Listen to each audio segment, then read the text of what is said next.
नमस्कार, आप देख रहे हैं व्हाइट पेपर। मैं हूं आपके साथ आशा सरमाल। चलिए शुरुआत करते हैं व्हाइट पेपर की बड़ी खबर के साथ ही शुरुआत करते चले। वेनेजुएला के अंदर जो हालात बने हुए वो बड़ी अपडेट, जहां मादुरो की गिरफ्तारी पर अब चीन भड़क गया है। अमेरिका मादुरो को तुरंत रिहा करे, चीन की तरफ से ये बड़ा बयान जारी किया गया।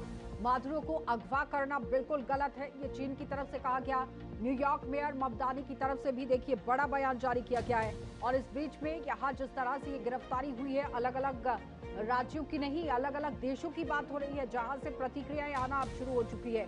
और चीन ने कहा कि अमेरिका मादुरो को तुरंत रिहा करे, राष्ट्रपति को अगवा करना गलत है। उत्तर कोरिया भी यहाँ वेनेजुएला के समर्थन में आ गया है। अमेरिका गुंडागर्दी पर उतर आया है। बताते चले कि चीन ने अमेरिका से वेनेजुएला के राष्ट्रपति निकोलस मादुरो और उनकी पत्नी को तुरंत रिहा करने की मांग कर दी, क्योंकि जिस तरह से मादुरो को गिरफ्तार किया गया है, अलग अलग देश कह रहे हैं कि ये बिल्कुल गलत है। ये बातचीत के साथ भी मुद्दे को हल किया जा सकता था, लेकिन इस तरह से गिरफ्तारी नहीं होनी चाहिए थी, क्योंकि अमेरिका सेना उन्हें केवल यहाँ वेनेजुएला की राजधानी काराकस से पकड़कर अमेरिका ले गई, जहां पर अलग अलग तस्वीरें भी आई। आपने देखा कि नाइकी का सूट पहने हुए मादुरो दिखे, उनकी पत्नी दिखी, और उसके बाद हथकड़ी भी सामने आई और थम्स अप का भी आप देखिए फोटो एक किस तरह से वायरल हुआ। लेकिन इस बीच में चीनी विदेश मंत्रालय की तरफ से भी बयान जारी किया गया, जिसमें उन्होंने कहा कि ये गलत है। उत्तर कोरिया की तरफ से भी कहा गया कि गलत है, और इससे पहले यहाँ रूस की तरफ से भी प्रतिक्रिया आई कि वो अपना एक कड़ा रुख इख्तियार इसकी तरफ से करते हैं। लेकिन फिलहाल जिस तरह से अलग अलग बयानबाजियां भी देखने को मिली, लेकिन सबसे बड़ी बात कि अमेरिकी विदेश मंत्रालय ये कह रहा है कि हम वेनेजुएला के खिलाफ युद्ध नहीं लड़ रहे। हम यहाँ पर आप देखिए, जो लड़ाई है वो वेनेजुएला से नहीं है, बल्कि ड्रग तस्करी करने वाले संगठनों से लड़ाई लड़ रहे हैं। लेकिन क्या ड्रग तस्करी करने वाले संगठनों से लड़ाई अगर आप लड़ते हैं तो किसी देश के राष्ट्रपति को इस तरह से गिरफ्तार कर आप अपने देश में ले आते हैं? इस पर बातचीत कर मुद्दे को हल किया जा सकता था। लेकिन अभी भी जानकार ये मान रहे हैं कि ये सिलसिला यहाँ नहीं रुकने वाला है। अमेरिका जिस तरह से आप देखिए अपनी बड़ी बात को और तानाशाही को सामने रख रहा है, इसके बाद और भी कई ऐसे देश हैं जो छोटे देश हैं, उन पर भी कब्जा करने की कोशिश की जा सकती है।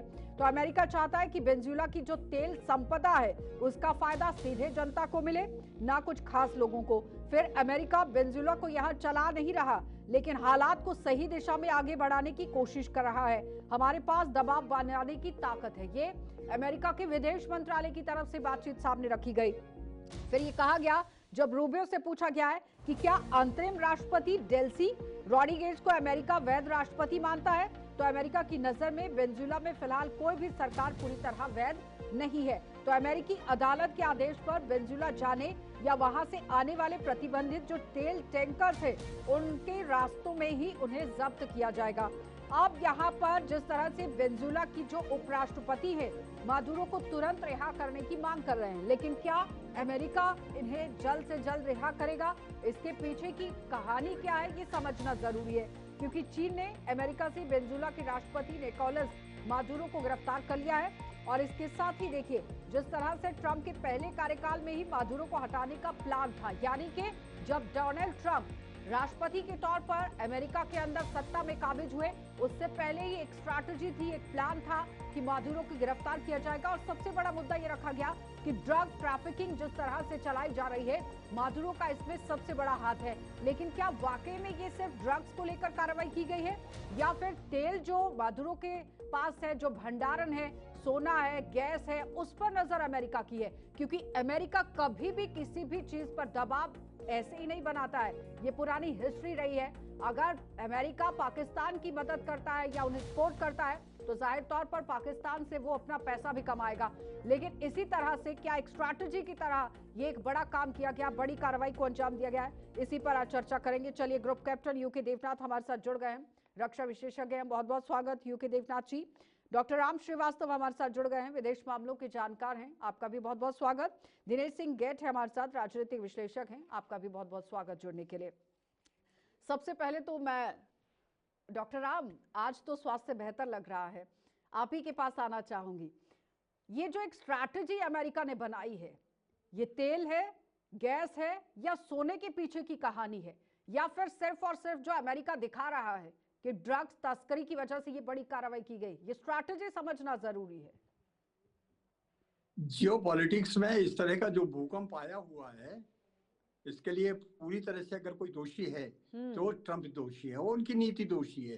ट्रंप के दो चेहरे हैं, एक तरफ तो वो कहते हैं कि मेक अमेरिका ग्रेट अगेन, उसका नारा लेकर ये चलते हैं, जनता की सहानुभूति लेना चाहते हैं, लेकिन उसकी आड़ में वो अपने परिवार का जो बिजनेस है उसको बढ़ा रहे हैं। उदाहरण के लिए जब वो उन्होंने जापान से मजबूर किया उनको कि 540 बिलियन डॉलर वो इन्वेस्ट करें, कहाँ? उन कंपनियों में जिसके के अधिकांश शेयर उनके परिवार के तीनों लड़कों के और दामाद के हैं। इसी तरह से जब उन्होंने साउथ कोरिया को मजबूर किया कि 350 बिलियन डॉलर हार्ड कैश वो दें, उन्होंने कहा हमारी जो कुल नेशनल इनकम है और वो इतने नहीं है, जितना आपको दे देंगे तो फिर हम खाएंगे पिएंगे क्या? फिर भी उन्होंने किस्तों में उसको वसूल करना शुरू कर दिया। ये यही हो रहा है। जिस तरह से भी किसी नगर में जो गुंडे होते हैं, मवाली होते हैं, जो रंगदारी वसूल करते हैं, अंतर्राष्ट्रीय स्तर पर ये रंगदारी वसूल हो रही है।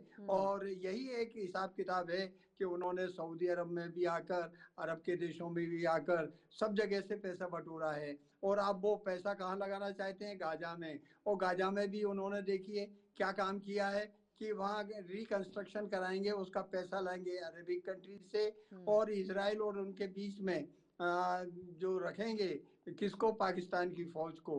तो निश्चित रूप से ये एक बड़ी सोची समझी अंतर्राष्ट्रीय राजनीति है। और जिस तरह से उन्होंने 1 महीने पहले से आपके पूरे के पूरे वेनेजुएला को घेर रखा था, 80 के करीब नाविकों को उन्होंने मार दिया था, ये कहकर के बगैर किसी सबूत के कि वो ड्रग ट्रैफिकिंग कर रहे हैं। यार भाई, प्रमाण तो बताइए, प्रूफ तो बताइए। और ड्रग कहाँ ले जा रहे हैं वो? आपके अमेरिका में। तो आपको रोकना चाहिए ना अपने यहाँ पर। अगर कोई आ रहा है, प्रूफ अभी तक कोई नहीं दिखाया तो गया, आपकी जिम्मेदारी और है। सबसे बड़ी बात अमेरिका की ये है, ठीक है डॉक्टर राम, सबसे बड़ा सवाल ये है कि जिम्मेदारी अमेरिका ने नहीं ली है। अमेरिका कह रहा है कि हम तो सिर्फ ड्रग के खिलाफ ये कार्रवाई कर रहे हैं, लेकिन क्या ये गिरफ्तारी से ही पूरे मामले को सुलझाया जा सकता था या बातचीत से भी सुलझ सकता था?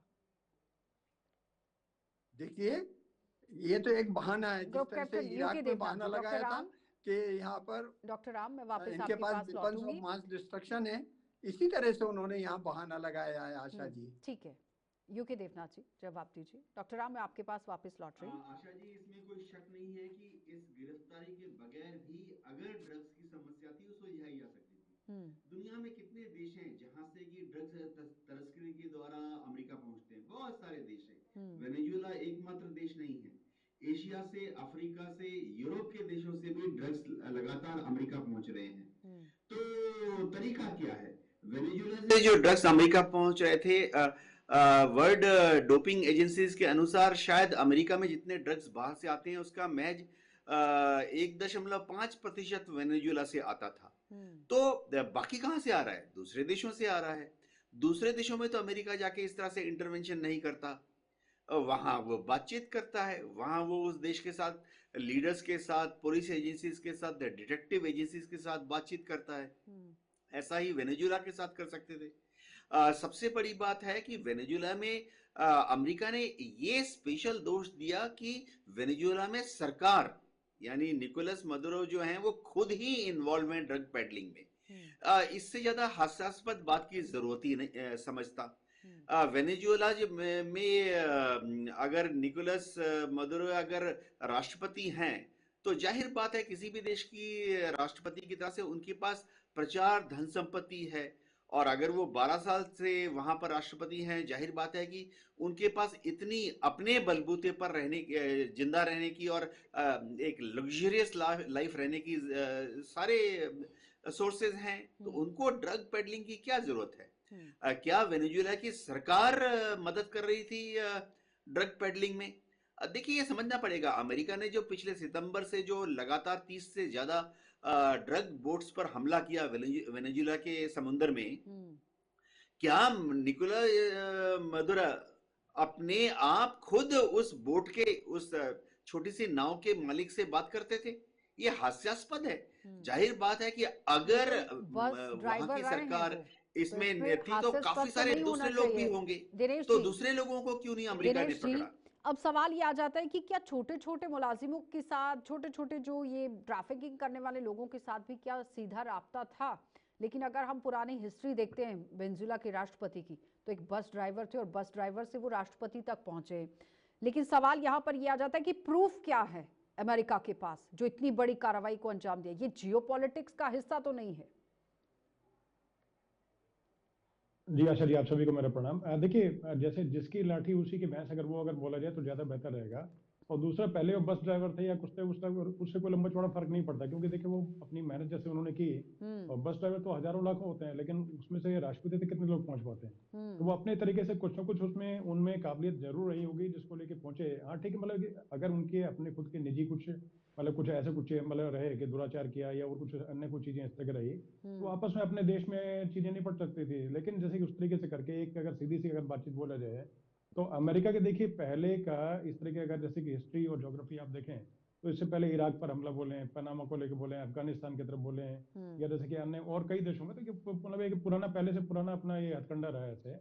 और अपने तरीके देखिए कुछ भी हो, चाहे जैसे कि चाहे ट्रंप ने अब चाहे अपने निजी फायदे के लिए किया हो, चाहे इससे पहले जो जॉर्ज बुश थे उन्होंने अपने फायदे के लिए किया हो, लेकिन ये निश्चित तौर पर मान के चले कि तेल का जो अकूत भंडार जैसे कि वेनेजुएला के पास में है, जैसे सऊदी अरब सबसे बड़ा, और दूसरा इस तरह के सोने और अन्य जो खनिज के भंडार है, उन पे देखिए मेन नजर थी। और उससे एक तरह से जो लड़खड़ाती हुई इकोनॉमी जो अमेरिका की, उसको सुधारने का एक तरह से लक्ष्य मात्र था।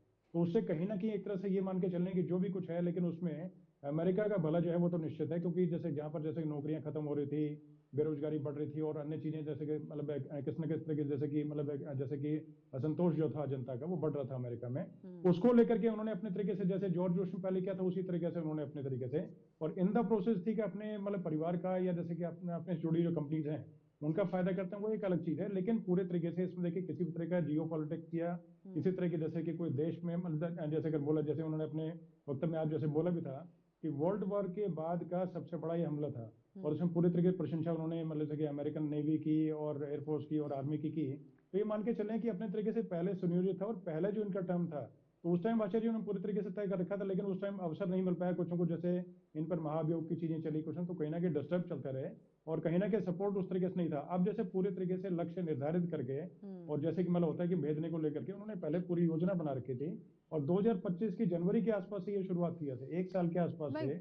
अगर पिछले गिरफ्तारी टाइमलाइन का देखी जाए तो करवाने पहले जैसे अपने पर उसमें वहां पर इनाम जो भी है दिया वो जाएगा। तय किया अमेरिका था। की तरफ से ये भी जी घोषणा की गई थी कि 5 करोड़ रुपए का इनाम भी दिया जाएगा अगर गिरफ्तारी हो जाती है तो, और जो भी गिरफ्तारी करता है। तो ये एक सोची समझी स्ट्रैटेजी है, क्योंकि जब से डोनाल्ड ट्रंप सत्ता में आए उससे पहले से ही वो स्ट्रैटेजी बनाकर आए हैं। और ये कहा जा रहा है कि जो तेल के भंडार थे, सीधा सीधा नजर उस पर है। डॉक्टर राम, जिस तरह से वेनेजुएला की जो अर्थव्यवस्था है वो तेल पर निर्भर करती है, गैस पर निर्भर करती है और सोने पर निर्भर करती है, और अगर इन्हीं तीनों जगहों पर अमेरिका अटैक करता है, और जिन जगहों पर अटैक करता है जिसमें अरागुआ इलाका है, मिलिट्री एयर बेस है वहां पर जहां अटैक किया गया, फिर एस्ट्रोनॉमिकल फैसिलिटी वहां पर है, काराकस के अंदर अगर बात करें तो वो राजधानी है वेनेजुएला की, लेकिन ला गवारा बंदरगाह है, एंटीना एल बॉल्कान है, फोर्ट ट्यूनल मिलिट्री बेस है। यानी कि उन जगहों को चुना गया जहां पर भंडारण है और जहां से वेनेजुएला अपने आप को शक्तिशाली महसूस करता है। तो सबसे पहले उसी गढ़ पर धावा इस तरह से अमेरिका की तरफ से बोला गया, जिसमें मिरांडा आर्मी कम्युनिकेशन सेंटर है, फिर हिगरत की अगर हम बात करें तो ये एयरपोर्ट का इलाका है। आपको क्या लगता है कि सबसे पहले तो कमजोर करने की कोशिश की गई अमेरिका की तरफ से, क्योंकि देर रात में अगर आप इस तरह से बमबारी करते हैं और फिर आप उसकी जिम्मेदारी भी नहीं लेते हैं? जिम्मेदारी तो उन्होंने अब ले ली है। उन्होंने ये कहा है कि अब तो वेनेजुएला पर जो है अमेरिका वहां पर एडमिनिस्ट्रेशन करेगा। इसका सीधा मतलब यही है, उन्होंने अपने अकाउंट में स्वयं ट्रंप ने लिखा है। इससे ये स्पष्ट होता है कि ये जो पुरानी उपनिवेशवाद की नीति थी उसी का एक अंग है, और निश्चित रूप से जहां जहां भी उनको धन संपदा दिखेगी वहां पर वो इस तरह का काम करेंगे। वो पहले से ही उन्होंने घोषणा कर दी है। पनामा का कहा था कि पनामा ने नहर जो है अमेरिकन ने बनाई और इन्होंने ठेका दे दिया किसको, चाइनीज कंपनियों को। उन्होंने पनामा को डरा कर धमका कर चाइनीज को भगा दिया, और अब पनामा कैनाल पर उनका खुद का कब्जा है। उससे वो जो पैसे वसूल होते अब अमेरिकन कंपनी कर रही है। इसी तरह से उन्होंने घोषणा की है कि इसकी ग्रीनलैंड को वो अपने कब्जे में लेना चाहते हैं, क्यों ग्रीनलैंड में खनिज पदार्थ अभी भी है। अभी तक उनका किसी तरह का दोहन नहीं किया गया है। और इस बात से जो है डेनमार्क भी बहुत चिंतित है। नाटो के देशों में भी इस बात की कुलबुल मची हुई है कि अमेरिका का अगला कदम क्या होगा। अपनी ताकत के बल पर उन्होंने नाइजीरिया पर भी आरोप लगाया है, मगर क्रिश्चियंस जो हैं सुरक्षित नहीं है। अगर आपने उनकी सुरक्षा ठीक नहीं की तो हमको फौजी हस्तक्षेप करना पड़ेगा। नाइजीरिया में भी तेल के भंडार हैं, सोने की खदान है। दक्षिण अफ्रीका ने तो क्लियर कट कह दिया था, काश हमारे पास जो है आपको भेंट करने के लिए, जैसे अरब कंट्रीज ने वायुयान भेंट किया है सुपर लग्जूरियस, ऐसा हमारे पास होता तो हम आपको भेंट कर देते। तो इसका कहने का सीधा मतलब ये है कि ये दुनिया के इतिहास में पहली मर्तबा ट्रंप ऐसे तानाशाह बनकर आए जो ताकत के बल पर जिसकी लाठी उसकी भैंस के हिसाब से नहीं, सऊदी अरब से भी ज्यादा तेल भंडारण जो है वो वेनेजुएला के पास है, जिसकी वजह से टारगेट किया गया। लेकिन सवाल यहाँ पर यह ना कि अगर अमेरिका कह रहा है कि हमने ड्रग तस्करी के खिलाफ ये बड़ी कार्रवाई की है, तो फिर ये वेनेजुएला के खिलाफ की गई या फिर संगठनों के खिलाफ? ये भी तो एक सवाल था कि नहीं।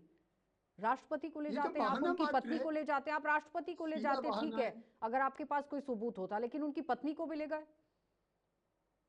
हाँ ले गए वो, क्योंकि वो उनको मिली और इससे वो दबाव डाला जा सकता है, उन पर भी आरोप लगाएंगे, उनको जेल खाने में बंद कर देंगे। अभी आप देखते जाइए क्या क्या होगा। इसके बाद जो है सबसे पहले कोलंबिया पर किसी ना किसी बहाने अटैक होगा, क्योंकि कोलंबिया के प्रेसिडेंट ने इनकी निंदा की है। जिन जिन छोटे देशों ने निंदा की है वो सब इनकी धड़प में आने वाले हैं। कैप्टन देवनाथ जी, साउथ कोरिया ने भी तो निंदा की है, चीन ने भी तो निंदा की है, रशिया ने भी बात की है, फिर ब्रिटेन कह रहा है कि हमें तो समझ ही नहीं आ रहा कि डोनाल्ड ट्रंप कर क्या रहे हैं और क्या कह रहे हैं। बिल्कुल सही बोला आपने, क्योंकि कई लोग उनसे डरते भी हैं, डर की वजह से सामने नहीं आते। लेकिन जियोपॉलिटिकल सिचुएशन में जो बैलेंस था कोल्ड वार का, वो बैलेंस इस समय बिगड़ रहा है, क्योंकि चीन अपनी समस्याओं में उलझा हुआ है, ईरान अपनी समस्या में उलझा है, उसको इन्होंने नकेल कस रखी है, और पुतिन जो है इस समय अपने खुद की परेशानियों में उलझे हुए हैं। ये बात अवश्य रूस तो मतलब इन तमाम परेशानियों का पूरी तरह से फायदा अमेरिका लेगा। यूके देवनाथ जी बोलिएगा जरा। आशा जी, अमेरिका एक ऐसा देश है जो हमेशा दूसरों के तंबुओं में घुसने की कोशिश करता है, और उसको सिर्फ दूसरे के तंबू में घुसने के लिए कोई बहाना चाहिए होता है। कहीं पर वो ह्यूमन राइट्स वायलेशन का बहाना करके अंदर चला जाता है, कहीं पर वो वेपन्स ऑफ मास डिस्ट्रक्शन का बहाना करके अंदर घुस जाता है, किसी देश में वो फाइनेंशियल इंस्टेबिलिटी का बहाना करके घुस जाता है।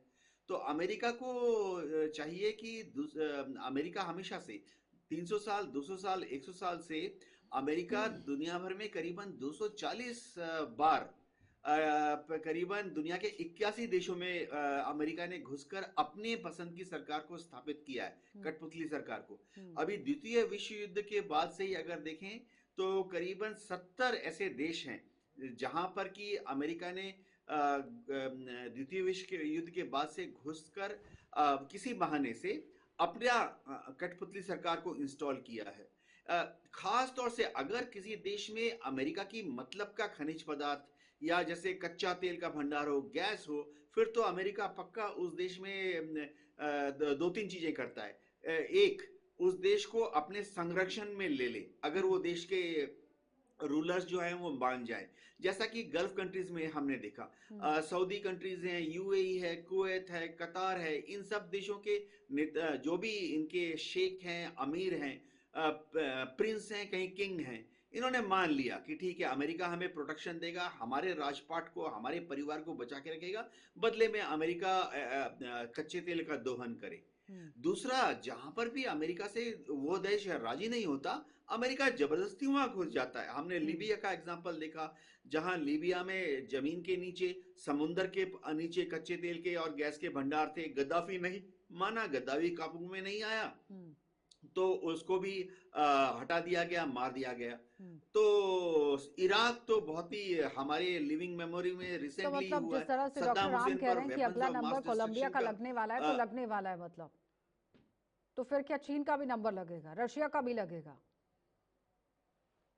लेकिन सब नॉट आशा जी ये समझना पड़ेगा कि एक बोलिए बोलिए। ये ग्लोबल पीस कहाँ लीडर बन रहे जी हैं? हाँ, मेरे लिए जी, आप ही के लिए है। अ, हाँ, होता ये है कि एक क्रिटिकल मास होता है। अमेरिका हम्म, को छोटे-छोटे ऐसे देश चाहिए जो कि अपने बलबूते पे खड़े नहीं हो सकते। लेकिन अगर कोई देश है उसका क्रिटिकल मास यानी उसका जो टोटल नेशनल पावर है वो अगर थोड़ा ज़्यादा है तो अमेरिका वहाँ दूसरे हथकंडे अपनाता है। हम्म, जैसे रूस है, चीन है, भारत है। हम इन देशों पर अमेरिका डायरेक्टली घुसने की कोशिश नहीं करेगा क्योंकि हमारा टोटल नेशनल पावर जो है काफी ज्यादा है। हम्म, लेकिन हाँ, अमेरिका दूसरे हथकंडे अपना सकता है। जैसे रशिया को अमेरिका ने उलझा दिया अलग अलग युद्धों में।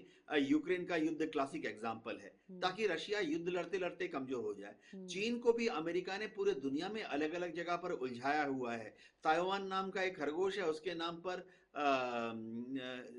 अमेरिका जो है वो चीन के तंबू में घुसने की कोशिश कर रहा है।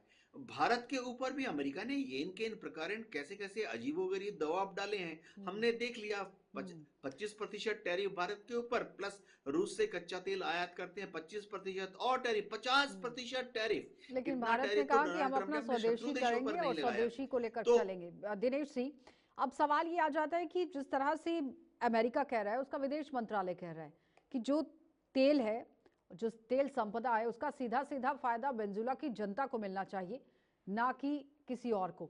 लेकिन अगर आप जनता के लिए आवाज को उठा रहे थे तो आप राष्ट्रपति के साथ बैठकर बातचीत कर सकते थे, गिरफ्तारी तो नहीं हो सकती थी, इस तरह से बम तो नहीं बरसाए जा सकते थे। बिल्कुल अच्छा जी। देखिए, गरीब आदमी के प्लॉट पर हर कोई कब्जा करना चाहता है, और उसी तरीके जैसे अगर बच्चे अगर करें तो देखिए, कोई पड़ोसी जैसे किसी के पड़ोस में कोई है और कोई मजबूत आदमी रहता है और उसकी नजर उसके फ्लैट पर या प्लॉट पर या जमीन पर कुछ अगर है, और वो अपने बच्चे के दिन कान पकड़ के खड़ा, तो उसी का बहाना लेकर के भाई ऐसा है कि मैं तुम्हारे बाप से तुम्हें बचाऊंगा क्योंकि तुम्हारा बाप तुम्हारे पे रोज जो है अत्याचार करता है, और उसके एक कमरे में जाके कब्जा करके बैठ गया।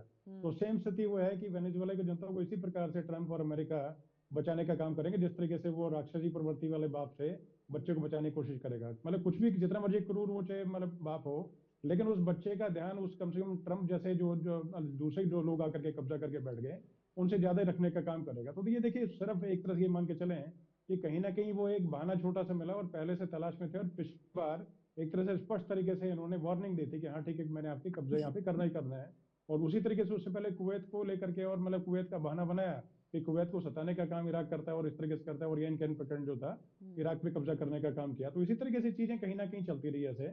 और इसी तरीके से मैं एक बताता हूँ कि जैसे पूरे तरीके से अगर देखा जाए तो सिर्फ एक ही चीज है कि अपनी लड़खड़ाती हुई इकोनॉमी और अपनी सत्ता जो है उससे कहीं ना कहीं, जैसे कि जो रिसेंटमेंट और जिस तरह की जो मतलब एक तरह से जो चीजें वहां पर असंतोष जो अमेरिका की जनता का भी थोड़ा बहुत जो बढ़ रहा है वो हो गया, या जैसे कि और चीजें हो गई उनको करके, और जैसे कि पूरा वैश्विक जैसे सरपंच बनने की जो इनकी ख्वाहिश है उसको पूरा करने की, मतलब एक तरह से जो ललक और जो इनकी जो मतलब पूरी जो मतलब अंदर की जो है, तो उसी को पूरा करने के रास्ते में एक तरह से ये मतलब इसको ये समझने का काम कर रहे हैं। और उसी तरीके से आपने प्रश्न किया था इनसे ग्रुप कैप्टन साहब से कि जैसे चाइना पे कब्जा, तो देखिए चाइना पे मतलब कब्जा करना, जैसे कहकर इंग्लिश में कहावत होती है कि दिस इज अबाउ देयर पे ग्रेड, कि यानी कि उनकी हैसियत से कहीं बड़ी चीज है। क्योंकि पता है कि जैसे कहीं ना कहीं वो अगर हमला करेंगे या कब्जा करने की कुछ कोशिश करेंगे तो चाइना भी कहीं ना कहीं कुछ करने की कोशिश करेगा। और इसी प्रकार जैसे भारत के परिप्रेक्ष्य में अगर ये बातचीत ली जाए आशा जी, तो भारत अपनी तरह से मतलब जैसे कि हम लोग इसको दो मतलब उसमें चीजों के साथ अगर जोड़ते हुए देखें कि कहीं ना कहीं देखिए आसपास में नेपाल में जो है किसी न किसी तरीके से और मतलब डिस्टर्बेंस करने की कोशिश की, और जैसे जिस तरीके से पहले और सैंक्शन लगे हुए थे लेकिन सैंक्शन हटा करके उनको बिलियंस ऑफ डॉलर जो है पाकिस्तान को दिए गए, उस तरीके बांग्लादेश में अनरेस्ट करने का काम किया गया, उसी तरीके जैसे कि श्रीलंका में पहले करने का काम किया गया था। तो इसी तरीके से तो कहीं ना कहीं मतलब ये डिस्टर्बेंस माना जा करने की सकता है कि ये एक तरह की अमेरिका कोशिश का की, अगर लेकिन कुछ खेल है तो वो सिर्फ और सिर्फ पैसा है, इकोनॉमी है, कि अपने देश को ऊपर कैसे रखा जाए सब देशों से। लेकिन एक सवाल है दिनेश जी, जिस तरह मैं यहाँ देख रही हूँ कि जो विदेश मंत्रालय की तरफ से कुछ स्टेटमेंट्स आई हैं उसमें पूछा गया कि अमेरिका ये सब कुछ कर रहा है तो क्या कानूनी अधिकार के बीच में रहकर कर रहा है? तो रूबियो जवाब दे रहे हैं कि यहाँ हमारे पास अदालत के आदेश हैं। तो क्या अदालत के कोई ऐसे आदेश रहते हैं, कानूनी संस्था की तरफ से इस तरह से आदेश होते हैं कि जाइए आप दूसरे देश के राष्ट्रपति को पकड़ कर ले आइए, उनकी पत्नी को भी ले आइए और फिर उनकी जगहों पर कब्जा कर लीजिए? डॉक्टर राम तो हंस रहे हैं। नहीं जवाब आशा जी, दीजिए देखिए जरा। देखिए बिल्कुल पूरी तरीके से चीजिए कोई भी जो यहाँ सभ्य जो समाज सबसे में सिविलाइज सोसाइटी में एक सेकेंड, आपने कोई मुझसे भी पूछा। जैसे कि मतलब एक अदालत जो है सेकेंड, आ रही हूँ मैं डॉक्टर इस तरह राम। के जो है वो उसको मतलब आदेश को पारित हाँ, नहीं कर सकती ऐसे। तो वो सिर्फ ये डॉक्टर था राम। कि ट्रम्प जैसे मैंने बताया कि अब जिसकी लाठी उसी की भैंस, हाँ, तो उसी को लेकर के तो जैसे मतलब अपने ग्लोबल जैसे वहां पीस पर जो लीडर सेनेट आप जो था बनने की उसमें पास कोशिश कर करते लिया। हैं, लेकिन हर जगह तो आप सिर्फ तांडव रचा रहे हैं, ये भी तो सवाल है ना। डॉक्टर राम जल्दी से जवाब दे दीजिए अभी जरा। देखिए, डिपार्टमेंट ऑफ जस्टिस जो अमेरिका का है, उसको जुडिशियली पावर है, वो किसी के अगेंस्ट भी आरोप लगाकर उस पर लीगल कार्रवाई के लिए अदालत में पेश कर सकता है। और फिलहाल किसी अदालत ने ये नहीं आदेश दिया है कि आप जो है निकोलस मादुरो को पकड़ के लाओ। सिर्फ जो है डिपार्टमेंट ऑफ जस्टिस ने उनके पास उपलब्ध खुफिया जानकारी के आधार पर उनको उन पर प्राइज इनाम घोषित कर दिया है कि जो पकड़ के लाएगा उसको इतने $25 बिलियन इनाम दिया जाएगा। और उसी का बहाना लेकर उन्होंने पहले उनकी नाकेबंदी की, वहां के 2 टैंकरों को जब्त कर लिया। और अब वो ये कह रहे हैं क्योंकि वहाँ जो उपराष्ट्रपति थे उनको वेनेजुएला की अदालत ने प्रेसिडेंट डिक्लेयर कर दिया है, कार्यकारी प्रेसिडेंट। तो उन्होंने अपनी जितनी फौज है वो सीमा पर लगा दी है इस समय, क्योंकि अमेरिका की सबसे बड़ी कमजोरी ये है कि वो कभी भी किसी भी देश के ग्राउंड पर नहीं उतर सकता है। ठीक है डॉक्टर हवाई राम, हमले बहुत कर बहुत सकता है। धन्यवाद जुड़ने और के लिए। ग्रुप कैप्टन यूके देवनाथ जी आपका भी धन्यवाद, दिनेश जी आपका भी धन्यवाद। तो फिलहाल अमेरिका जिस तरह से शांति प्रिय देश बनने की कोशिश करता है कि वो ग्लोबल पीस लीडर भी बनेंगे डोनाल्ड ट्रंप, तो इस तरह के अगर हालात बनाएंगे तो ग्लोबल पीस लीडर कहां पर बनेंगे, ये बड़ा सवाल है, क्योंकि अलग अलग देशों की तरफ से भी निंदाओं का दौर अब शुरू हो चुका है। आप देखते रहिए कार्यक्रम।